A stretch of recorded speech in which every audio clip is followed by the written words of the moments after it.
الحمدللہ رب العالمین والصلاة والسلام علی سید الانبیاء والمرسلین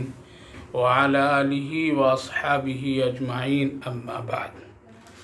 فاعوذ باللہ من الشیطان الرجیم بسم اللہ الرحمن الرحیم اللہ لا الہ الا هو الحی القیوم لا تأخذه سنة ولا نوم صدق اللہ العظیم وصدق رسولہ النبی الکریم ونحن علی ذلک لمن الشاہدین والشاکرین۔ قابل قدر بھائیوں اور بزرگوں، ماں بہنوں، اللہ رب العالمین کا شکر، اس کا احسان ہے کہ اللہ تعالیٰ نے آج تیسری تراویح اور 2 رمضان المبارک کے روزے مکمل ہوئے۔ اللہ سے دعا ہے اللہ تعالیٰ پوری امت کو خیر و عافیت کے ساتھ پورے رمضان المبارک اسی طرح گزارنے کی توفیق نصیب فرمائے۔ آج ایک بہت ہی اہم سورۃ البقرہ کی تکمیل، اور پھر اس سورۃ پاک میں ایک آیت الکرسی کے نام سے جو بہت ہی مشہور و معروف آیت، جس کی فضیلتیں بہت احادیث مبارکہ میں وارد ہوئی ہیں۔ ایک مسلمان جو نمازی ہو، ایک مسلمان جس کا تعلق قرآن اور حدیث اور دین سے ہو، وہ سب جانتے ہیں آیت الکرسی کی فضیلت اور اس کی اہمیت۔ بس اس سے اور بڑی بات کیا ہو سکتی ہے کہ ہم سب کے آقا نبی کریم علیہ الصلاۃ والسلام نے ارشاد فرمایا کہ ہر چیز کی ایک روح ہوتی ہے، اور قرآن کریم کی روح آیت الکرسی ہے۔ لہذا اس کے ساتھ ساتھ بہت ساری فضیلتیں بھی ہے، اور جانتے ہیں کہ روح اور جسم جس طرح سے ایک دوسرے سے الگ ہو جانے سے حالات کیا بنتے ہیں اور کیا ہوتے ہیں، تو سمجھ لیجئے کہ قرآن کریم میں آیت الکرسی ایک روح کی حیثیت اور مانند ہے، جو ایک پورے قرآن کی عظمت اور ساتھ ساتھ قرآن کریم کی اہمیت اور اس کے ساتھ ساتھ پڑھنے والوں کی اہمیت، اسی سے اندازہ لگایا جا سکتا ہے۔ خیر، آیت الکرسی کی اپنی جگہ فضیلتیں ہیں، اور ہم سب اس کو ایمان و یقین کے ساتھ جانتے ہیں، جیسا کہ نبی کریم علیہ الصلاۃ والسلام نے بارہا ارشاد فرماتے ہوئے یوں فرمایا کہ اس کو پڑھا کرو، اس سے بہت ساری پریشانیاں اور بہت ساری مجبوریاں، بیماریاں اور شیاطین کی شر فتنوں سے حفاظت کا ایک بہترین ذریعہ ہے۔ لیکن کبھی کبھی ذہن میں ایک بات لوگوں کی یہ آتی رہتی ہے کہ ہم بہت ساری چیزیں پڑھتے رہتے ہیں، وظائف کرتے رہتے ہیں، آیت الکرسی کو صبح و شام بھی پڑھا کرتے ہیں، اور بہت ساری نیکیاں نمازیں کیا کرتے ہیں، لیکن ان چیزوں سے جس سے ہم کو بچنا چاہیے کبھی نہیں بچ پاتے ہیں، اور پھر اس فضیلت کے مطابق ہمارے ساتھ وہ عمل سامنے اور اثر سامنے نہیں آتا ہے۔ تو میرے بھائیوں بزرگوں، یہ بات ضرور سمجھنے کی ہے، ہر چیز کی ایک اثر ہے اور اس کا ایک معیار ہے، اور یہ اس چیز کا تعلق تو ہمارے بہت ہی زیادہ یقین کے ساتھ ہے۔ اگر کوئی آدمی یہ پڑھ کر کے پھر یقین نہ کرے تو پھر اس کے ایمان کی ایک کمزوری ہے، عمل کی کمزوری ہے، اور ایسا کبھی ایک ایمان والے کو سوچنا نہیں چاہیے، بلکہ اپنے حالات اور اپنے عمل پر بہت ہی گہرائی کے ساتھ غور کرنا چاہیے۔ آج ہم سب عبادتیں کرتے ہیں، ہم نماز پڑھتے ہیں، روزہ رکھتے ہیں، قرآن کی تلاوت کرتے ہیں، صدقہ زکوٰۃ خیرات خوب کرتے ہیں، تہجد بھی پڑھتے ہیں، تمام نوافل کی بھی پابندیاں ہوتی ہے، لیکن کبھی کبھی اس پر ہم غور اور اس پر توجہ نہیں دیتے ہیں کہ یہ سارے جو اعمال ہم کرتے رہتے ہیں، کیا گناہ کو ترک کر کے کرتے ہیں، گناہ کو چھوڑ کر کے کرتے ہیں، یا کہیں ایسا تو نہیں کہ دونوں ساتھ ساتھ عمل چلتا ہو، یعنی ایک طرف نماز بھی ہے، ایک طرف روزے بھی ہیں، ایک طرف قرآن کی تلاوت بھی ہے، وظائف بھی ہیں، اور ایک طرف زکوٰۃ صدقات خیرات بھی ہیں، تو دوسری طرف گناہوں کا ایک بڑا سلسلہ بھی جاری ہے، اور گناہوں کا ایک بہت لمبا چوڑا عمل بھی ساتھ ساتھ چلتا رہتا ہو۔ لہذا اگر اس طرح سے عبادتیں کی جائے کہ ہم نماز بھی پڑھیں اور نماز کے جو خلاف عمل ہے اس کو بھی کریں، ہم زکوٰۃ بھی دیں اور ساتھ ساتھ ہم سود، رشوت اور حرام چیزوں کو بھی کریں، ہم نماز کے ساتھ ساتھ دوسرے غیر اخلاقی کام بھی کریں، اسی طریقے سے ہم زکوٰۃ، صدقات اور حلال عمل کرتے ہوئے ساتھ ساتھ حرام کی اور فضول خرچیاں، اس کے ساتھ ساتھ میں ناجائز امور کو بھی ان مالوں سے کریں، اور اسی طریقے سے ہم تہجد بھی پڑھیں، اور تہجد کے بعد ہم صبح اٹھ کر کے ماں باپ کی نافرمانیاں، لوگوں کی نافرمانیاں، غیر غلط کام، شرک و بدعت اور اسی طرح سے بے شمار عمل جو اللہ اور اللہ کے رسول کے نافرمانی کے ہو وہ بھی کریں۔ اسی طریقے سے ہم قرآن بھی تلاوت کریں، سنیں، اور اس کے ساتھ ساتھ گانے بجانے، فحش، غیبت اور یہ ساری چیزوں کا بھی اپنے زندگی میں شامل رکھیں۔ اسی طرح سے ہم وظائف بھی پڑھیں اور پھر وظیفوں پر یقین نہ کریں۔ تو جب اس طرح کے دونوں چیزیں جب ساتھ ساتھ چلتی ہو تو یاد رکھیے ان چیزوں کے اثرات اور ان چیزوں کے فوائد حاصل نہیں ہوتے ہیں۔ ہم کو اپنی عبادتوں کو اور اپنی نیکیوں کو اور اپنے اعمال کو، چاہے وہ روزوں کی شکل میں ہو، چاہے وہ نماز کی شکل میں ہو، چاہے وہ حج اور زکوٰۃ کی شکل میں ہو، یا وہ قرآن کریم کی تلاوت کی شکل میں ہو، ان ساری نیکیوں اور عبادتوں کو اللہ کی بارگاہ میں محبوب اور مقبول بنانے کے لیے ضروری ہے ان تمام گناہوں کو ترک کرنا۔ گناہ کرتے ہوئے ان اعمال کو بھی اگر کیا جائے تو پھر یہ اعمال بارگاہ خداوندی میں قابل قبول اور مقبول نہیں ہوتے ہیں، پھر اس کے اثرات مرتب نہیں ہوتے ہیں، جس کی وجہ آج ہم سب دیکھتے رہے ہیں اور دیکھ رہے ہیں۔ لوگ کثرت سے نماز پڑھتے ہیں، لوگ کثرت سے قرآن کریم کی محفلیں، مجلسیں سب کچھ لگاتے ہیں، سنتے ہیں، یہاں تک کہ زکوٰۃ، صدقات، خیرات بھی سب کچھ کرتے ہیں، لیکن ان کے اثرات ان کی زندگی میں مرتب نہیں ہوتے ہیں۔ اس کی ایک واحد وجہ یہی ہے کہ یہ سارے اعمال گناہ کے ساتھ ساتھ کیے جاتے ہیں۔ جب ہم گناہ کو چھوڑ کر کے اچھے اعمال کریں گے، روزہ رکھیں گے، نماز پڑھیں گے، زکوٰۃ دیں گے، حج کریں گے، قرآن کی کریم کی تلاوت کریں گے اور جو بھی نیکیاں ہو، جب ہم گناہ کو چھوڑ کر کے کریں گے تو انشاءاللہ بہت جلدی اس کے اثرات مرتب ہوں گے، بہت جلدی اس کے فوائد سامنے آئیں گے۔ صحابہ کرام رضوان اللہ عنہم اجمعین کی زندگی کے حالات یہی تھے، وہ نیکیاں کرتے تھے لیکن گناہ کو ترک کر کے کرتے تھے، وہ نماز پڑھتے تھے ضرور لیکن وہ گناہوں کو چھوڑ کر کے پڑھتے تھے، وہ تہجد کی پابندی ضرور کرتے تھے لیکن وہ تمام وہ کام جو خلاف شرع اور پیارے آقا نبی کریم علیہ السلام کی سنتوں کے خلاف اس کو ترک کر کے کرتے تھے۔ وہ ضرور حلال کھاتے تھے لیکن ساتھ ساتھ وہ حرام سے کوسوں دور رہا کرتے تھے، وہ قرآن کریم کی تلاوت سنا کرتے تھے لیکن فحش، گالی گلوچ اور بری باتوں سے اپنے آپ کو بہت پرہیز کرتے تھے، وہ سب کچھ کرتے تھے لیکن وہ گناہوں کو ترک کر کے کرتے تھے، جس کی بنیاد پر صحابہ کرام رضوان اللہ عنہم اجمعین اپنی مختصر سی زندگی میں وہ کامیابی حاصل کر لیے جس کی دنیا میں کوئی مثال نہیں ملتی ہے۔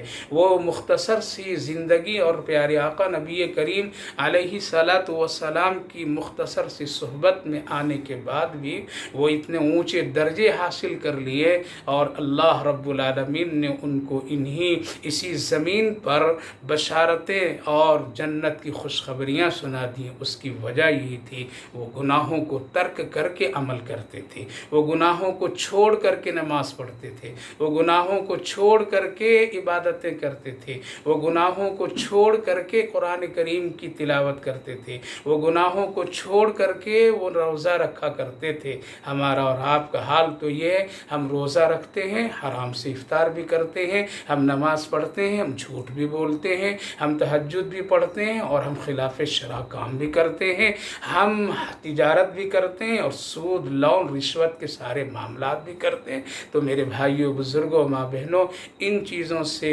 ان عبادتوں میں کوئی اثر باقی نہیں رہتا ہے، اور اس کے اثرات زندگی میں مرتب نہیں ہوتے ہیں، بس ایک کام چلاؤ کی کیفیت ہوتی ہے جس کے اثرات مرتب نہیں ہو پاتے ہیں، اور پھر یہ خطرہ کہیں ایسا نہ ہو کہ ایسی عبادتوں کو اللہ قبول نہ کرے، پھر محرومی کے علاوہ اور کوئی چیز نہیں ہے۔ اس لیے وظائف ہو یا نماز ہو یا دوسرے کوئی بھی نیکی کا کام ہو، اس کو گناہوں کو ترک کر کے کیا جائے تو انشاءاللہ اس کا بہت ہی فائدہ ہے۔ جس طریقے سے ایک مریض، جس طرح ایک بیمار آدمی اگر اپنی دواؤں کو اور اپنا علاج ان تمام پرہیز کرنے کے بعد عمل کرے تو انشاءاللہ وہ صحت یاب اور شفا یاب ہوتا ہے، دواؤں کے اثرات اس کو مرتب ہوتے ہیں۔ لیکن اگر ایک طرف وہ پرہیز بھی نہ کرے اور ایک طرف وہ علاج بھی کرے تو دونوں کو ساتھ میں لے کر کے کرنے سے وہ صحت یابی اس سے حاصل نہیں ہو سکتی ہے۔ بس اسی طرح سے ہے قرآن کریم میں جتنے بھی وظائف ہیں، جتنے بھی آیات کریمہ کی فضیلتیں ہیں، اور جتنے بھی عبادتوں کی فضیلتیں بتائی گئی ہیں، اگر کسی انسان کو کرنے کے بعد، کسی مسلمان بھائی بہن کو کرنے کے بعد اگر اس کے اثرات مرتب نہیں ہوتے ہیں تو اپنے کیے ہوئے اعمال اور اپنی زندگی پر غور و فکر کرنی چاہیے، اور ایک بار نہیں 1000 بار سوچنی چاہیے۔ انشاءاللہ پھر اللہ کی ذات سے خوب امید ہے، بھرپور امید ہے کہ رب العالمین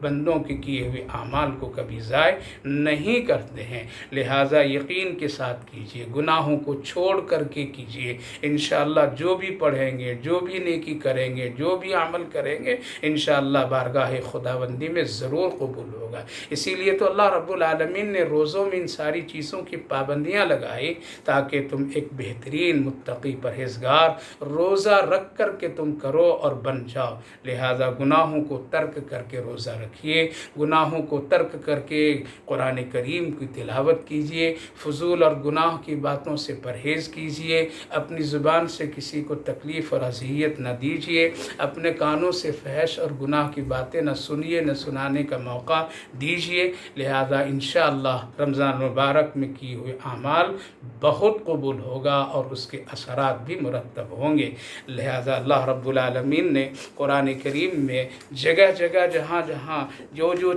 جن چیزوں کے بارے میں فضیلتیں بتائی ہے ان کا تعلق اسی طرح سے ہے۔ اللہ رب العالمین اسی لیے نیکیوں کے اور تمام اعمال کے دار و مدار ہم سب کی نیتوں پر اور اچھے اعمال پر رکھا ہے، اس لیے خوب کوشش کرنی چاہیے۔ سورہ آل عمران میں اللہ رب العالمین نے ایک جگہ جو ارشاد فرمایا ہے کہ ہم ایسے لوگوں کو ان کے اعمال بھی قبول کرتے ہیں، ان کو جنت بھی دیتے ہیں، اور ان کو ساتھ ساتھ ہم بہترین بدلہ اور صلہ بھی عطا فرماتے ہیں، اور اس کے ساتھ ساتھ میں ان کو کل دنیا سے جانے کے بعد اللہ رب العالمین اس کے سارے اعمال کو قبول کرتے ہیں، اور اللہ رب العالمین ایسے لوگوں سے راضی اور خوش ہوتے ہیں۔ اللہ تعالیٰ نے ایسے لوگوں کے سلسلے میں بہت ہی اچھی اور بہت ہی خوشخبری کی باتیں بھی سنا رکھے ہیں اور وعدہ بھی کیے ہیں، اس لیے ان چیزوں پر بھی عمل کرنا چاہیے۔ اللہ رب العالمین نے قرآن کریم میں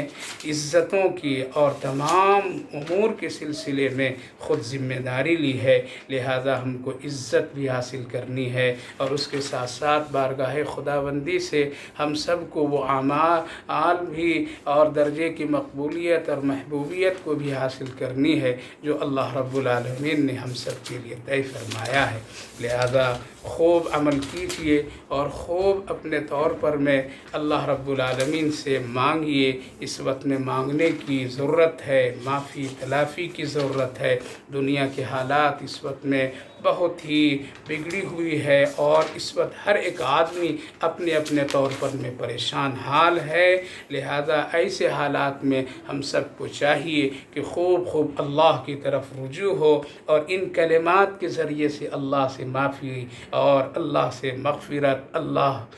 سے عذاب سے بچنے کی دعا کرنی چاہیے۔ اللہ رب العالمین فرمایا الذین یقولون ربنا اننا آمنا فاغفر لنا ذنوبنا وقنا عذاب النار، کہ جو لوگ اپنے رب سے اس طرح کہا کرتے ہیں، اے میرے پروردگار ہم ایمان لائے، ہم ایمان لائے، ایمان کی اہمیت اور ایمان صرف اور صرف اللہ پر لائے، اللہ کے رسول صلی اللہ علیہ وسلم کی رسالت پر، اور پھر جو لوگ اس طرح کہتے ہیں فاغفر لنا ذنوبنا، ہمارے گناہوں کو معاف فرما دیجیے، وقنا عذاب النار، اور ہم کو نار یعنی جہنم کے عذاب سے بچائیے۔ یہ دو بڑی بنیادی چیز ہے، ہم سب کی کامیابی اسی میں ہے کہ اللہ ہم سب کی مغفرت فرمائے اور جہنم کی عذاب سے ہم سب کی پوری حفاظت فرمائے۔ اللہ رب العالمین نے آگے ارشاد فرماتے ہوئے یوں فرمایا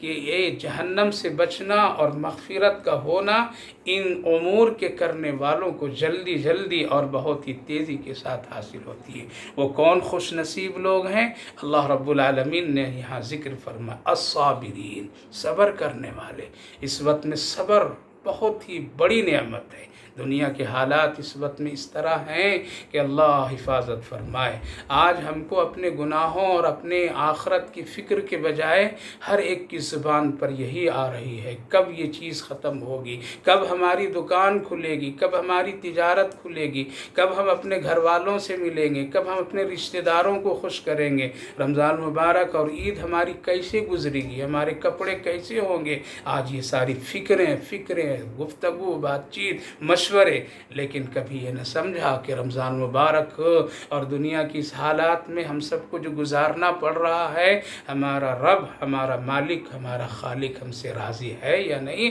یا ہم راضی کرنے والے اعمال کر رہے ہیں یا نہیں کر رہے، کل کیا ہوگا، کیا کیفیت ہوگی، مغفرت ہوگی یا نہیں ہوگی، اس پر غور کرنا چاہیے۔ لہذا اس سے زیادہ آخرت کی فکر ہو۔ الصابرین، صبر کرنے والے کی مغفرت ہوگی، صبر کرنے والے کی بخشش ہوگی، جہنم سے نجات۔ لہذا صبر بہت بڑی چیز ہے۔ والصادقین، اور سچ بولنے والا، سچ ایک بڑی نعمت ہے۔ آج باتوں پہ جھوٹ، باتوں پر بہت ساری ایسی دل لبھانے لگانے کی باتوں میں جھوٹ، اس سے پرہیز کیجیے، سچ بولیے۔ والقانتین، اور ساتھ اللہ کے رسول کے حکم کو بجا لائیے، اللہ رب العالمین کے فرما برداری پر اپنے آپ کو لگا دیجیے۔ دنیا چاہے جو بھی ہو جائے، جس طرح سے بھی ہو جائے، حالات کچھ بھی آ جائیں، لیکن ایک مسلمان کے لیے ضروری ہے اطاعت خداوندی اور اطاعت رسول۔ اگر یہ دو نعمتیں اس کو حاصل ہو گئی تو انشاءاللہ وہ دنیا میں بھی کامیاب، آخرت میں بھی کامیاب، اور مسلمان اور ایمان والے کی کامیابی سب سے بڑی آخرت کی ہے۔ آگے اللہ رب العالمین نے یوں فرمایا والقانتین والمنفقین والمستغفرین بالاسحار، اور جو آدمی خرچ کرنے والا ہو، یعنی ایسے حالات میں اپنی تمام ضروریات کے پیش نظر اور اپنی تمام ضروریاتوں کے خیال رکھتے ہوئے پھر بھی وہ اللہ کے راستے میں خرچ کرتا ہو۔ خرچ کرنے کی بہت ساری نوعیتیں ہیں، بہت سارے طریقے ہیں، انشاءاللہ پھر کبھی اس پر گفتگو کروں گا۔ لیکن اللہ نے مغفرت کا وعدہ، اللہ نے جہنم سے نجات دینے کا، دلانے کا وعدہ، اللہ رب العالمین عذاب نار سے بچانے کا وعدہ ایسے لوگوں کے لیے بھی کیا ہے جو اللہ کے راستے میں خرچ کرتے ہیں۔ آگے اللہ فرمایا والمستغفرین بالاسحار، اور جو سحری کے وقت، رات کے پچھلے حصے میں کثرت سے وہ استغفار کرتے ہیں، اللہ سے مغفرت مانگتے ہیں۔ علماء مفسرین یہاں پر کئی مثالیں اور کئی چیزیں بتاتے ہیں، لیکن اس میں اسحار سے پچھلی رات، جو آج ہم سب کے سامنے سحری کا وقت جو گزرتا ہے، یہ رات کی پچھلی کہ رات کا ایک پچھلا یہ حصہ ہوتا ہے، آخری حصہ ہوتا ہے، اس وقت میں اٹھ کر کے جو آدمی مغفرت چاہتا ہے، استغفار کرتا ہے، اپنے کیے ہوئے گناہوں پر ندامت حاصل کرتا ہے، تو اللہ تعالیٰ کا اس پر وعدہ ہے کہ وہ جہنم سے نجات دلائے گا اور عذاب سے بچائے گا۔